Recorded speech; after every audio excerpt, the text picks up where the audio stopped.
বিশ্বাস করো, এর আগে তোমরা এই ডেজার্টটি কখনোই খাওনি। আমি এটির নাম দিয়েছি দধি ডিলাইট পুডিং। তো চলো আমি দেখিয়ে দিচ্ছি কিভাবে করলাম। আমি আগের থেকে 2 কাপ পরিমাণে মিষ্টি দধি জল ঝরা দিয়ে রেখে দিয়েছিলাম। তারপর সেটাকে ভালো করে ফেটিয়ে নিলাম। এরপর অন্য আরেকটি বাটিতে আমি রুম টেম্পারেচার 3টি ডিম নিয়ে নিলাম। এরপর ডিম 3টিকে ফেটিয়ে তার সাথে মিশিয়ে দেবো আমি 1 কাপ দুধ ও হাফ কাপ চিনি আর 1 চা চামচ ভ্যানিলা সেন্স। তোমাদের কাছে ভ্যানিলা সেন্স না থাকলেও তোমরা এলাচের গুঁড়ো দিলেও হবে। এরপরে আমি এটাকে ভালো করে মিশিয়ে ছেঁকে নিয়ে আগের থেকে সেই ফ্যাটানো রাখা সেই দধির সাথে এটাকে মিশিয়ে নেব ভালো করে। তারপর আমি আগের থেকে একটা পুডিংয়ের জন্য ক্যারামেল করা বাটি সেট করে নিয়েছিলাম।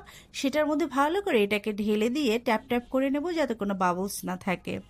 এরপরে আমি এটাকে স্টিম করে নেব 1 ঘন্টা 20 মিনিট। যেহেতু এটা একটু ঘন মিশ্রণ, তাই কিন্তু এটাকে একটু সময়ও লাগতে পারে।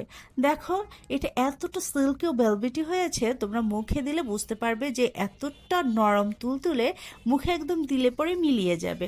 তোমরাও এটা করে খেয়েও আর কীরকম হয়েছে আমাকে জানিও।